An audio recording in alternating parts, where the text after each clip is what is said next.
Chapter 18. The Sky Beings. While the Sky Beings' true identity was unknown, they took the form of rainbow faces disguised to blend in and explore the lush world. However, it wasn't till they landed and set up base that they discovered Nancy had become pregnant on their voyage. With their highly advanced lab, they removed the fetus and adjusted its DNA, splicing it with that of a T-Rex, the apex of the dinosaur world.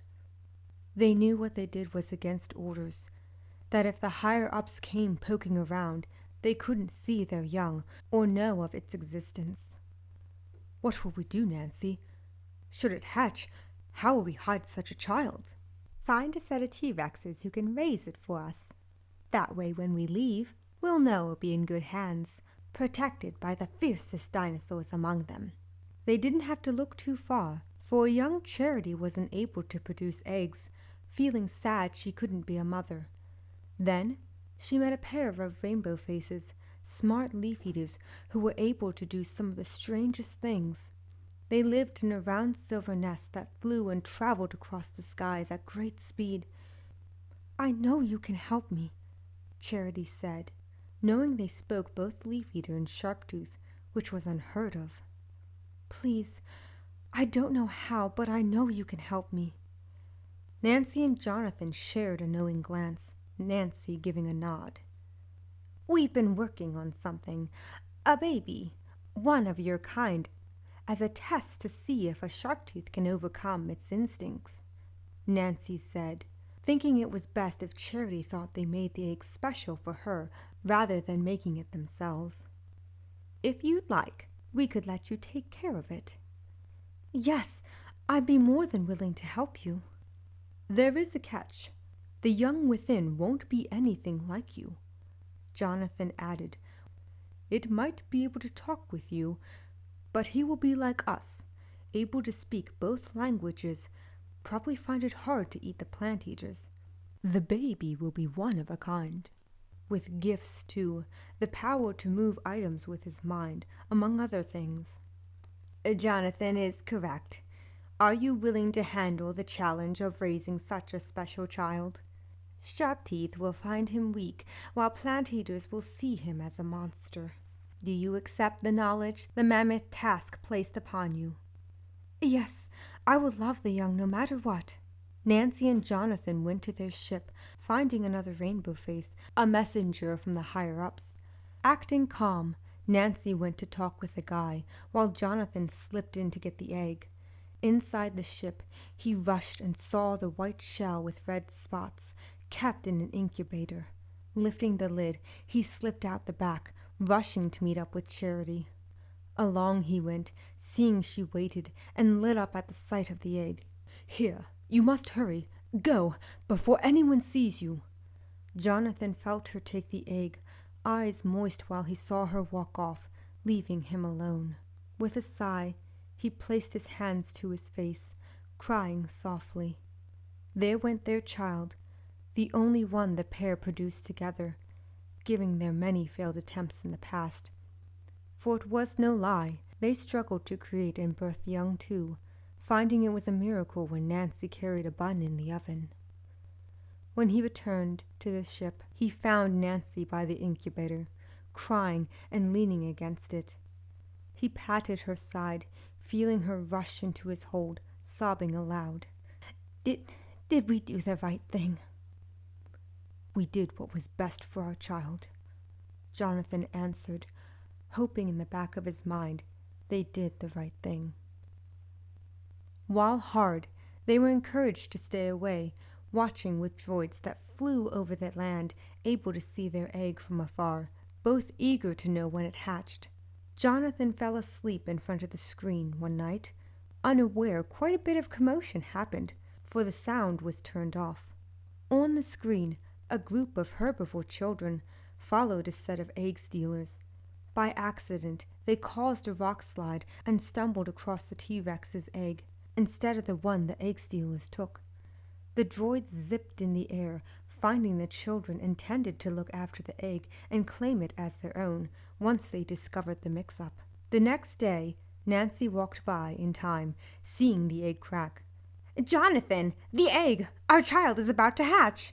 She shook his hand harder than intended, due to her excitement. Groggily, Jonathan tried to collect himself, looking at the screen. From the shell, a leg broke out, the top covering their child's face. With a toss of his head, their son was revealed to them, being blue, with red eyes and 3 fingers instead of the typical 2. "Our son!" Jonathan said, rubbing his moist eyes. "He's blue. Quite a strange color for a T-Rex." "But not for our kind." The pair watched, seeing their son, whom the long-neck named Chomper, interact with the prey. Chomper never tried to attack, only biting the 3-horn's tail in a playful act, meaning no harm. It was wonderful to see he was healthy, happy, and not hated by the 5 kids. When the T-Rexes showed up to get him, Nancy saw how they cuddled the boy, the child they guessed was their son. The T-Rexes left the valley, taking Chomper with them. Sadly, it was time for the couple to leave for their own world, unable to say a final goodbye, which pained them both to no end. Yet, no matter how far their expeditions took them, Nancy and Jonathan kept an eye out, watching the recordings of the day, proud when he started talking Sharptooth. All of his activities were documented, and pictures were placed in an album with notes they took. While space was endless, cold, and dark, they were given glimpses of life in Chomper, who grew before their eyes, seeing his leaf-eater friends again and recalling them well, having a good memory. Not only that, but Chomper was able to take care of the 5, provide a safe place to hide, and feed them, doing more than they did for him within the Great Valley. After bidding them farewell, Chomper and his parents left the mysterious island. Crossing the mysterious beyond, he met a very interesting fast-runner girl, who was kind and befriended him without any trace of fear. Through the years, they saw Chomper grow from a kid to an adult, leaving to live his own life, rejected by the valley when he grew too big. It was hard to bear, Jonathan wanting to intervene, while Nancy said not to, fearful interfering would do more harm than good. They had to be strong, wait till the day he'd come to them, and seek them out to know the truth. Indeed, they'd return to the planet of dinosaurs, but they had to keep away and wait for Chomper to come to them. Watching the documentary of his childhood, Chomper only then noticed a few pictures they had of him, clearly missing, wanting him to be a part of their lives despite the great distance between them. Jonathan offered the album, flipping through it to show many more pictures. "This is one of my favorites. It's when you learn to track." Jonathan pointed to the picture, smiling while his eyes were glassy. "You trailed your own scent, but it was cute nonetheless." "I know you're mad and don't understand why we didn't care for you or take you with us. Space travel was no place to raise a child. But we were there, watching you always, missing you every day," Nancy added, going and rubbing Chomper's face, seeing a single tear stream down his cheek.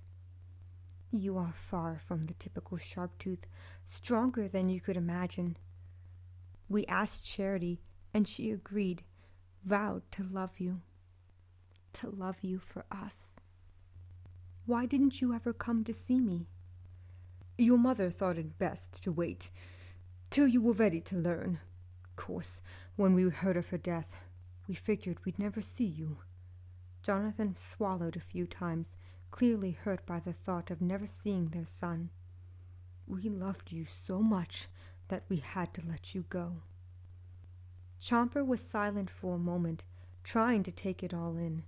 His mother knew the rainbow faces and asked for their help to make and give him to her. It did explain some stuff, being able to speak both languages, having powers, and being so different from the rest of his kind. Nancy and Jonathan didn't push Chomper to talk, letting him soak up what they revealed to him.